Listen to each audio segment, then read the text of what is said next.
Wel, mae'n ddydd Gwener y Groglith. Croeso cynnes i bob yr un ohonoch. Oherwydd dywisiau sbeidio a gwybod dim yn eich plith, ond Iesu Grist a hwnnw wedi ei groeshoelio. Dyma oen Duw sy'n cymryd ymaith bechod y byd. Fe'n hargollwyd am ein troseddau ni, a'i glwyfo am ein hanwireddau ni. Roedd pris ein heddwch ni arno ef, a thrwy ei gleisiau ef y cawsom ni iachad.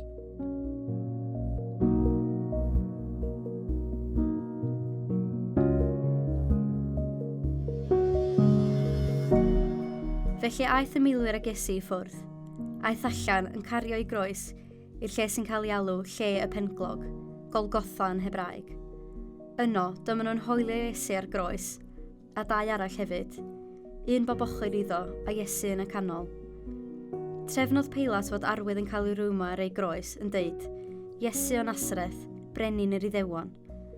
Gwelodd llawer o Iddewon yr arwydd yma, am fod y lle cafodd Iesu ei groesoeli'n agos i'r ddinas. Roedd yr arwydd mewn tair iaith, Hebraeg, Lladin a Groeg. Aeth y prif offeiriad at Peilat i gwyno. Ddyla ti ddim ysgrifennu brenin yr Iddewon, ond yn hytrach fod y dyn yna'n hawlio mai fodd brenin yr Iddewon. Atebodd Peilat, dwi wedi'w ysgrifennu a dyna ddiwedd ar y mater. Pan wnaeth y milwyr groesoelio Iesu, dyma nhw'n cymryd ei ddillad a'i rhannu rhwng y pedwar ohonyn nhw. Ond roedd ei grys yn un darn o frethyn o'r top i'r gwylod. Felly dyma nhw'n deud, ddylen ni ddim rhwygo hwn, gadewch i ni gamblo amdano. Digwyddodd hyn mwyn i'r ysgrifau sanctaidd ddod yn wir. Maen nhw wedi rhannu fynillad rhyngddyn nhw a gamblo ar fy nghrys. Dyna'n union wnaeth y milwyr. Roedd mam Iesu'n sefyll wrth ymyl ei groes, a'i fodryb hefyd, a Mair gwraig Clopas a Mair Magdalen. Pan welodd Iesu ei fam yn sefyll yno, a'r disgybl oedd Iesu'n ei garu yn sefyll gyda hi, meddai wrth ei fam, Mam Annwyl, cymar o fel mab i ti. Ac wrth ei ddisgybl, gofala amdani hi fel petai'n fam i ti. Felly o hynny ymlaen aeth mam Iesu fyw gyda'r disgybl hwnnw.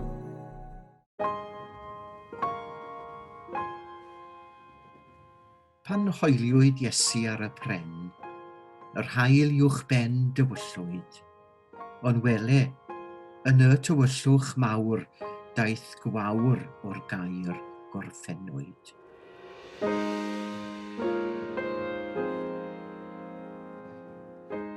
Pryd y croesoeliwyd Iesu cri, pyrth uffern ddi a lonwyd, ond trodd y pyrth yn siomiant trist pan lefodd ef gorffennwyd.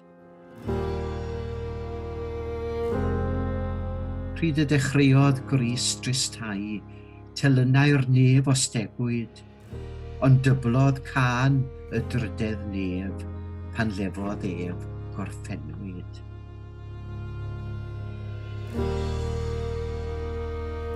O llafu'r Crist drwy'r boeni staith, a'r galed waith dibenwyd, pan roes ei olaf anadl gref yn uchel lef gorffennwyd.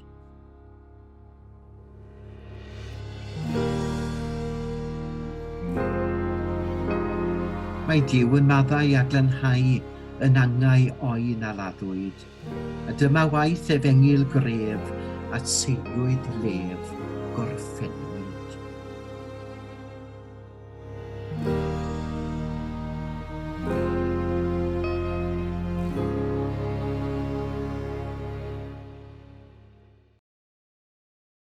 Ymhlith yr ymadroddion a lefarodd yr arglwydd Iesu Grist o'r groes, ac mi roedd 7 ohonynt, a chri oeddent pob yr un, a hynny o ddyfnder enaid ein harglwydd Iesu Grist.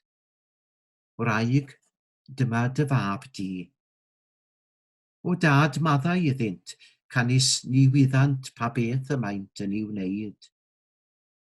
Rwyf yn dweud wrthyt yn awr heddiw y byddi gyda mi ym Mharadwys.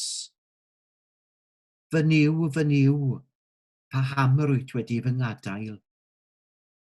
Gorffennwyd, y mae syched arnaf. O dad, i ddwylo di cyflwynaf ysbryd. Pan mae'r arglwydd Iesu Grist yn cyfarch diw o'r groes, defnyddio'r gair tad. O dad, maddau iddynt. O dad, i ddwylo di cyflwynaf ysbryd. Ond tybed i bi chwys sylwi, oherwydd nid o dad paham y gadawaist, ond yn hytrach fy niw pam y gwrthodaist. Sylwch fel mae'r berthynas wedi ei newid, ac yn y cyswllt hyn, atseinio ing ar boen wna'r Iesu, a hynny o cael ei wrthod gan Dduw a oedd yn dad iddo. Ynghyd â'r siom a'r boen dirdynol, bu rhaid iddo i orfod dioddef wrth gael ei groeshoelio. Rydym ni i gyd hefyd yn gwybod i raddau, yn gwybod am siom o gael ein gwrthod, ac am y boen mae rhyw rai yn medru achosi i ni. Ac heb os mae'r hyn aflwyd yma sy'n ysgubon gwlad a'n byd ni ar hyn o bryd, wedi dod yn ei sgil lot fawr o boen, pryder a galar. Ond gwyddwch nid yw hyn yn ddim i'r hyn y bu rhaid i'r arglwydd Iesu i ddioddef trosom ni. Oherwydd dioddefodd ef cael ei wrthod ac hyd yn oed cael ei frydychu gan ei ffrindiau gorau, sef ei ddisgyblion, wrth iddynt droi eu cefnau arno pan oedd ei angen fwyaf. Ond ar y groes cafodd y gwrthod gweithaf, pan drodd Duw ei dad oddi wrtho, ac y bu iddo nganu yng nghanol ei wewyr i alw allan fy niw, paham yr wyt wedi fy ngadael. Gwyddwch mae'n anodd, yn wir nid oes modd ceisio esbonio digwyddiadau dydd Gwener y Groglith, ond yr hyn rydym yn ei wybod, i fod ei gyd wedi digwydd trosom ni, oherwydd carodd Duw y byd, a gwyddwch y byd yw y chi a fi. Carodd Duw y byd cymaint, nes iddo roi ei unig fab, mwyn i bob un sy'n credu ynddo ef i beidio mynd i ddistryw, ond caffael ohono y fywyd tragwyddol. Bu farw mwyn maddau bai, a'n gwneud pob un yn dda, i ni o'r diwedd gael y nef drwy'r gwaed i'n llwyr lanha. Nid oedd ond un yn digon da i dalu prydwaith dyn. Ni allai neb ddatgloi y drws i'r nef, ond ef ei hun. Caid trefn i faddau pechod yn yr iawn. Mae iachawdwriaeth barod yn yr iawn. Mae'r ddeddf o dan ei choron, cyfiawnder yn dweud bodlon, a diolch byth Wyla Seion am yr iawn.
Dewthon ni gynorthwyo'n gilydd mewn gweddi gweddiwn.